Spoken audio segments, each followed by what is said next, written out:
to the Beyond the Business podcast with your host, Corey Bauman.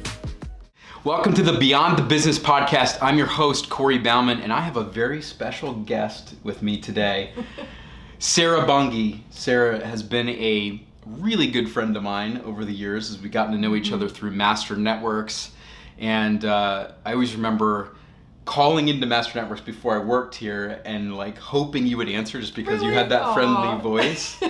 So, you know, I wanted to have you on just because you have a powerful story with Master Networks and as an entrepreneur and history and things like that. So thanks for joining me today. I'm excited to be here. It's always fun to talk about something you love. Yes. Master Networks. And we are going to do that. We're going to talk about you today too, because I want them to hear your story, you know, the opportunities you've created for yourself. And then, you know, the theme of the podcast is to talk about this legacy that you're leaving. What does legacy mean to you? We'll get into that towards the end. Does that sound good? Sounds cool. Great. So tell everybody who Sara Bunge is. Who's Sara Bunge? Tell us about yourself. How did you get to Master Networks? What did you do before Master Networks? Yeah, I had a whole life before. It's hard to believe I had a life before Master Networks because I feel like when I started working and, well, not even working, became a member, that I found a home, a really cool home. But before that, I had discovered in college a real passion for employee training and development. And I had several avenues where I started learning about that, got to implement it. I was a resident assistant director in our dorm system where I'm like, wow, this is really cool stuff that they put us through to prepare us. And in the summers, I worked at a camp. And so I took a lot of the things I learned there and implemented training and really fun stuff at that camp to bring us together as a team. We worked really hard all summer. I wasn't sure what to do after college though. I didn't understand at that point that I had a skill that I had developed and I could use it and I could get paid for it. I didn't know. I felt like I had a lot of education, but I didn't have specific training on what I could do. And so I got into retail and I tried a few different things. I was an admin assistant for a while. And then I got into customer service at a health insurance company. And I love that. I'm good with people. I enjoy helping people. And then there was an opportunity to move into employee training there. We had quite a bit of turnover and people would get promoted, so we had to train people. So that's where I really got my formal start in the employee education development world. And then that took on several different forms and different ways that I was able to use those skills. And then one day, that day when my eyes were opened to other opportunities, like you can have a network marketing type business on the side hustle. There's this thing called a business networking group that you can join. People do that? Yes, this whole business networking thing. And wow, it was really great. And I started with Master Networks. They launched their first chapter in May of 2011. I joined in June. One of the first chapters in Rochester, Minnesota with a side hustle. So I was still working full time at a job that was, okay, I was kind of ready to move on and had this side hustle and was introduced to all of this. And luckily I met Chaz early on in that process. And when we started talking, I've helped put on conferences. I know employee training and development, and that's going to be such a core piece of what Master Networks would become, that we just knew from the beginning there was a synergy there. Not sure where it was going to take us, but we knew something would be happening. And it was a perfect fit. It ended up being a perfect fit. Like literally it did, right? So like a couple things you said stand out to me. The one thing is like there's many of the people that are listening to this or watching this, they've thought about that side hustle, right? And we talk about the side hustle all the time. And then that often leads into other opportunities, right? Like they may start a side hustle, and by doing that, they get out and they network and they meet other people and they realize there's more out there, right, than corporate America. And while corporate America works for some people, it doesn't work for you and I, right? Not anymore. Which is interesting because we work for Master Networks, right? We're employees of Master Networks, but that mindset that really attracted me to want to be employed again versus running my own business, which I have other businesses, but to be here in an office every day was the culture that we've built here, that we are all entrepreneurs that work here, and we're sitting here at our office. You know, it's what time? 4:00 on a Friday. You know, and we're doing a podcast, right? So like just a very cool atmosphere, and it's allowed a lot of our staff members, our team members, to create their own businesses and their side hustles, and I'm sure that was appealing to you as coming into that. And Sara has been around for a very long time. I mean, Master Network started in Rochester, and you sat in that very first office, which is a really, really cool thing. And I know that I wasn't there at that part of it, but you guys tell stories about how funny office. it was starting a business, right? I think it's good for them to hear that, right? Oh, yes. And I started out really as a volunteer. So when we started our chapters, there wasn't training provided. What do you mean you were a volunteer? I don't even know if I knew that. Oh, well, I was in a chapter, so I was a member in that chapter, but there wasn't any training provided from HQ. But being my background, I did the training for our chapter every week. But then I shared that with Chaz and said, here, give this to all the other chapters. Let's put it, we had a back office at the time. Yep. It doesn't look like the back office now. So I kind of volunteered, like, here, I've already put this together. You might as well share it with all the other chapters. And there were probably 6 chapters at the time. And so I shared that information and I had no problem knowing, because I could see where this was going to go for me.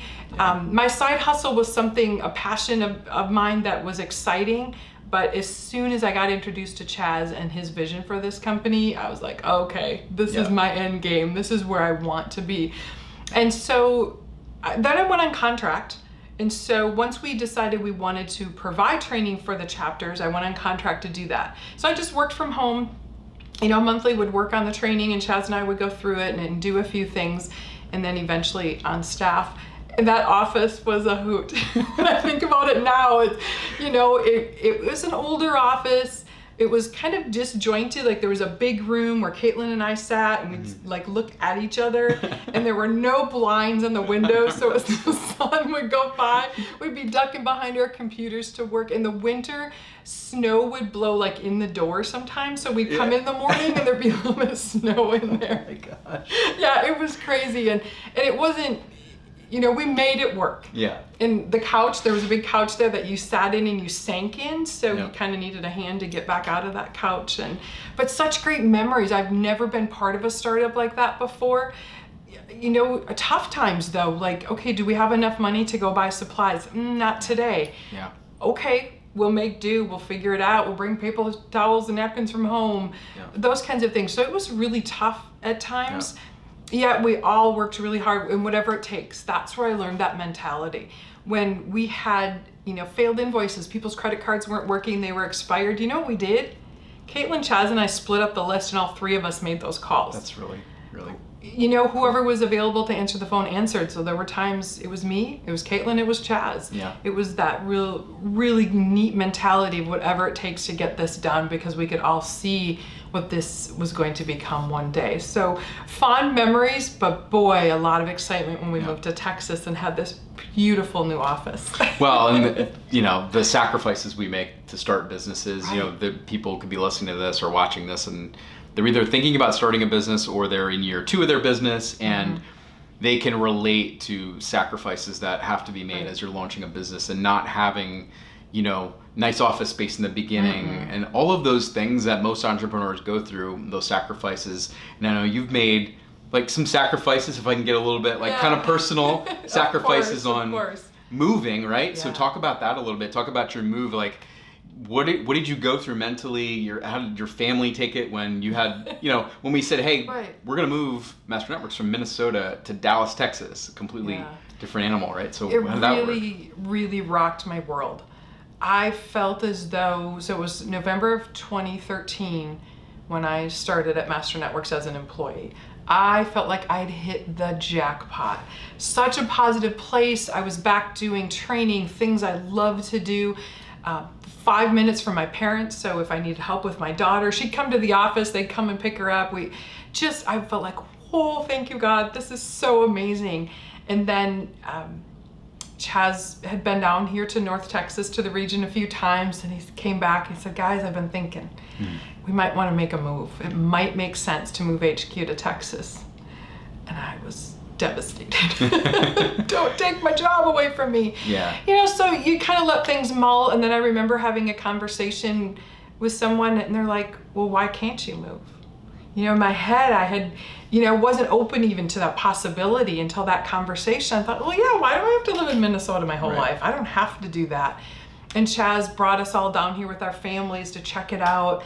And when he made the official decision, I will never forget. I know where I was standing at my house. I know exactly And when I looked at my husband, Don, and said, so it's official. Yeah. Headquarters is moving to Texas. Chaz has asked me to move as well. What do you think? And he looked at me and he said, I am never moving to Texas. And he walked away. Yeah, and he walked away. Yeah. And that was in March, and we had our first, back then we called them a rep retreat, regional partner retreat. We had it in Florida for the first time. We invited more of our regional leadership to be there. And it was with a heavy heart in some ways I was there because we hadn't made a decision yet. Yeah. And so it's like, is this my last rep retreat? Will I get to work with these people?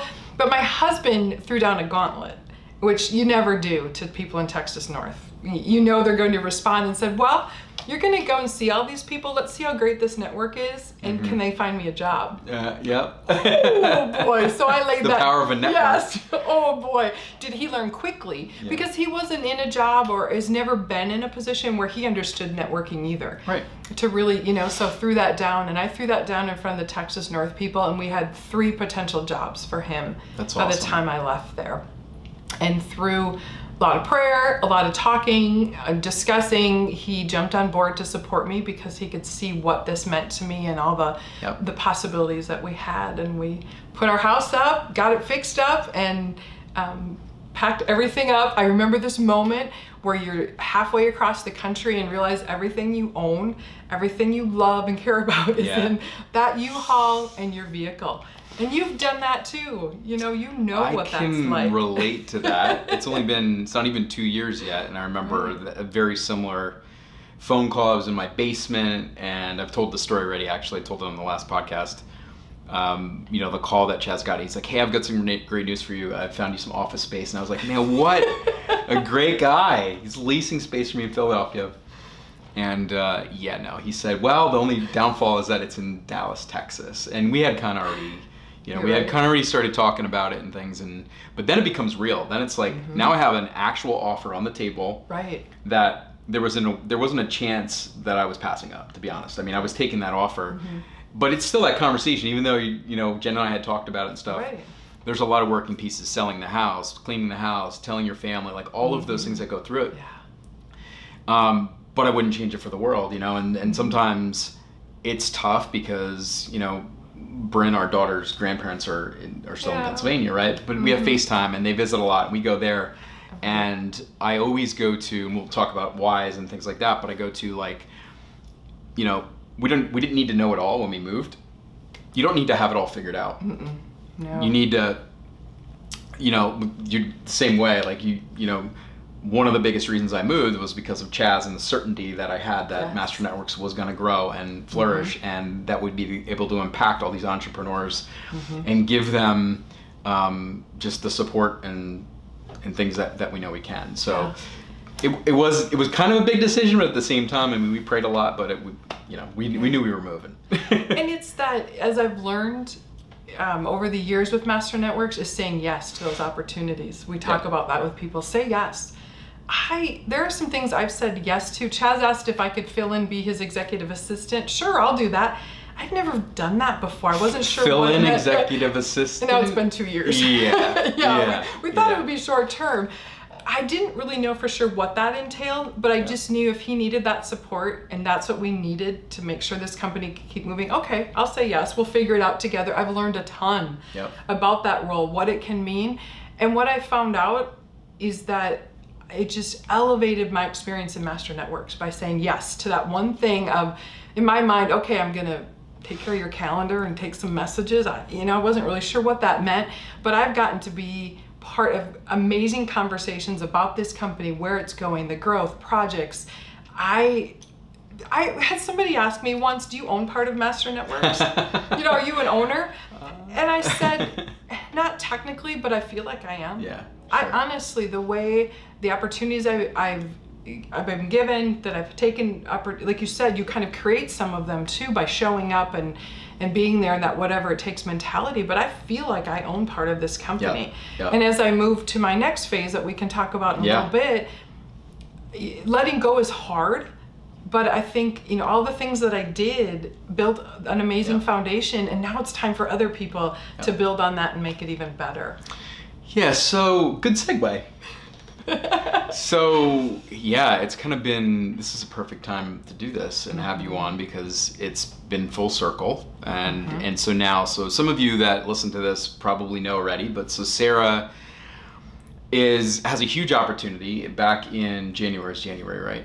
January No, it with was the November. region? November with the region? November Okay. was when we started the discussions. So it's interesting, things happen for a reason, and obviously you can tell them how much you miss Minnesota, and your family's there, and that's what you love it here, but Minnesota's still your home and where your heart is, and so Sara was given the opportunity, and actually was given the opportunity because she earned it, to now own a piece, right? Physically own a piece of Minnesota, of that region, and so now you have the opportunity to go back and have your Minnesota family and things around you, and now you have a sustaining business there that you can take. So tell us about that experience. Like, I know there's a lot of emotion going through right now, so I knew I would ask you the question, but I didn't want to give you any heads up that I was going to do that. Yeah. Well, the funny thing is I never thought about ownership. In my head, I had my plans where Master Networks was going to take me and how I was going to contribute and all of those things. And it was with Corey one day. We had gone to a lunch meeting. That's right. We were on the way back, and Chaz is really big on helping us all understand the flow of money and opportunities to invest. And he talked about he'd like to invest in some real estate down here, and maybe as staff we could do that with him. I told Corey, I'd really almost rather invest in a region, like just be a financial backer for someone else. That would be really cool. That was Friday. Tuesday morning, I walked into Corey's office to talk about something, and he looked up at me and he said, the Minnesota region just became available. Yep. And I just looked at him, and I got this pit in my stomach, that one I get when I'm excited, but I'm so nervous, and I know this is big for me and my family. And he said, are you going to buy it? And I said, I think so. Yeah. So from a Friday, that honestly, I can tell you was honestly the first time I ever really thought about owning a region, to Tuesday so you just know it's right. I still get chills right now. Yeah. That was the answer. That's what I've been searching for, to figure out this. I want to be back with my family. My husband wants to be back there. But I can't leave Master Networks. I just can't. Yep. The opportunity, I just can't. And wow, God put that solution right in front of us. And so we officially became the owners of the partnership, not just the owner. Yep. We have a partnership with Master Networks in Minnesota as of December 1st. And so been in transition since then. So have had some whirlwind, trips back, 2-day trips and 4-day trips, doing workshops, meeting with people, and getting really excited about what we're going to do in Minnesota. And I'm excited because I know that, honestly, there is no better person for that. I don't think there is a better person to do that than you. So of course we're gonna miss you. And you'll be putting your house on the market very shortly. Yes. So it's gonna get real again. The good thing is that you've been through it already, so you kind of know exactly what to expect. It should be very easy. Oh, something like that.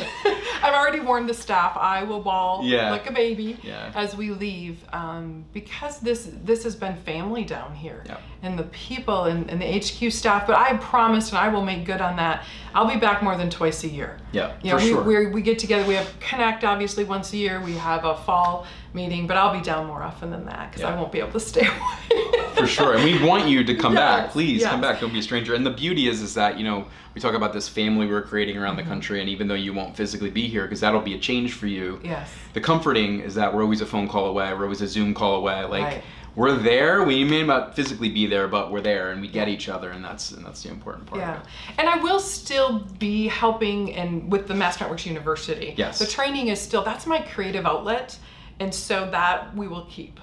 Keep with me, so I can still do that. So I'll still be very connected to the curriculum, the training, and exciting. And Corey helped me one day when we were in the middle of making this decision, and I was like, I don't think I can leave you guys. What would I do without you and Chaz every day and all the staff? And he looked at me and said, think of the opportunity. Yeah. You're going to go back to Minnesota and create this same culture there. And I went, wow. And that was so helpful to me in changing my mindset of, yes, I'm leaving something, but I'm taking all of you with me as I go back.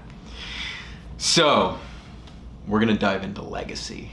Okay. So the theme of our podcast here is talking about beyond the business, which is part of our why statement.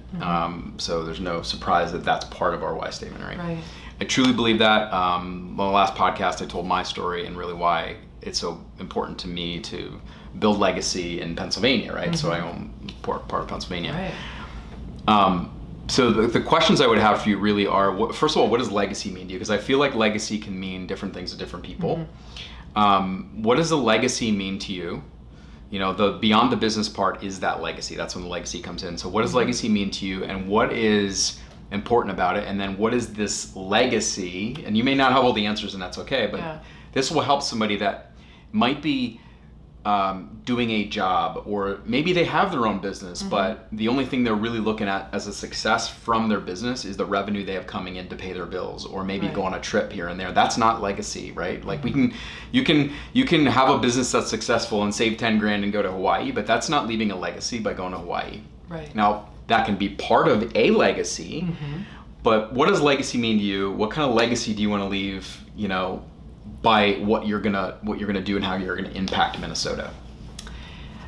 You know, it's almost like there's the personal legacy, as I think about it, that, you know, for my daughter, for my son, my daughter-in-law, to show them what you can do, that the sky's the limit. Because I think I put so many limits on myself, so many ceilings, didn't see opportunities, didn't even think about opportunities. So I feel like there's that personal legacy with my family that I want them to understand there is so much out there in the world and so much we can do and build. And some of it is the fun stuff. I sit, when I think about the vision of what my future looks like and Master Networks, I'm excited for the first time to own my own schedule. Yeah. I've never done that before, where there's flexibility, there's freedom. I can make sure I don't miss my daughter's things. My son and his wife are expecting a baby in September. You know, the minute I hear about that, you know, we're headed to see them.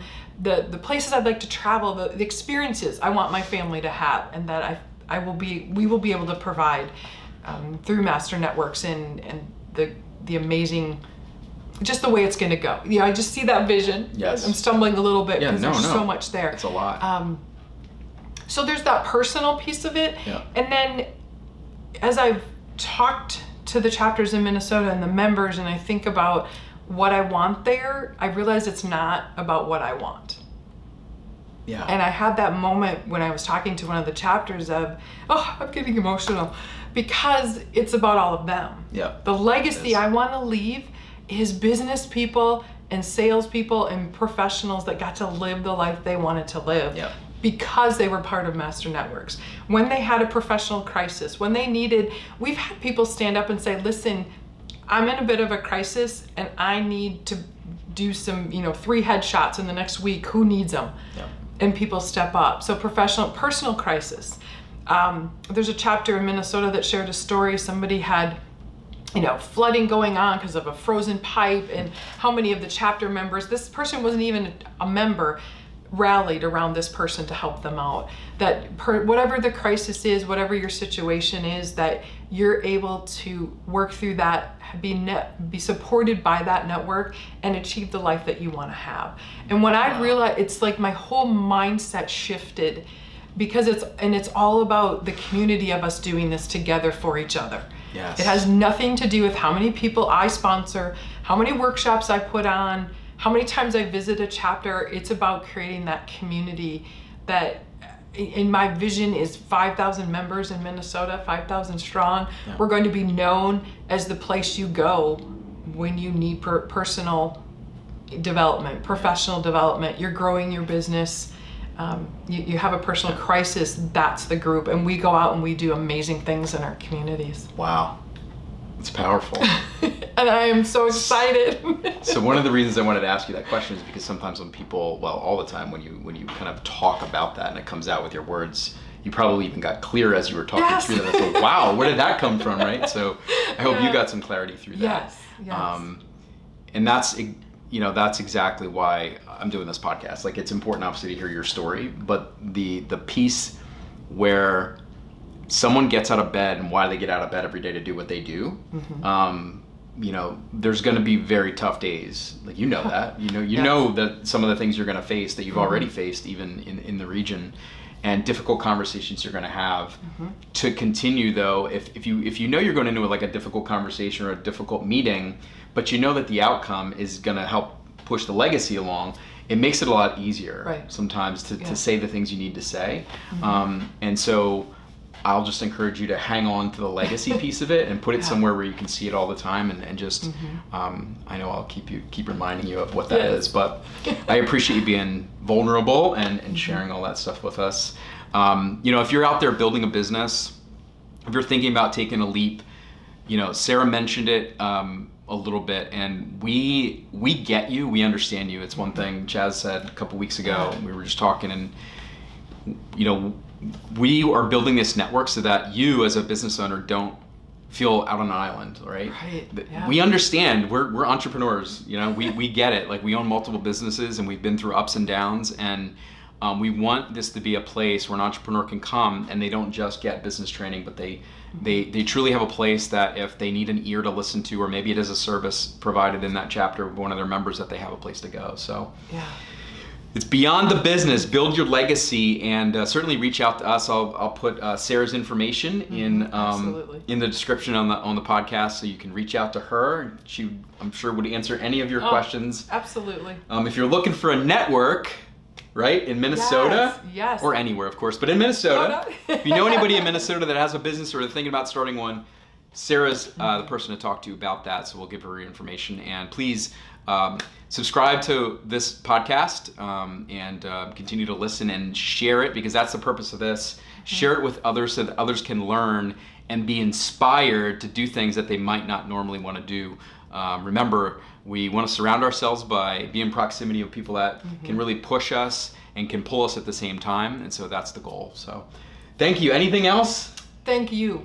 You've been a big support, and Corey's in this journey too. Yeah. We're excited because he's also an owner of a region too, and so it's going to be really fun to go through this journey together and watch and push each other and support each other through it. So I'm thinking we'll need to schedule weekly Zoom calls. Probably. I'm down for that. Let's do it. That'd be great. And I would be happy to talk to any of you, whatever your struggle is, your challenge that you're going through, to talk it through, because there is support and there are people that believe in what you do, even though there are a few naysayers out there. Yes. We'll just let them go. We need the naysayers though, because if you're not doing something to change the world, you won't have naysayers. So it's okay to have naysayers. Absolutely. So great. thank you so much. Yep. Take care. Have a good day. Bye, everyone.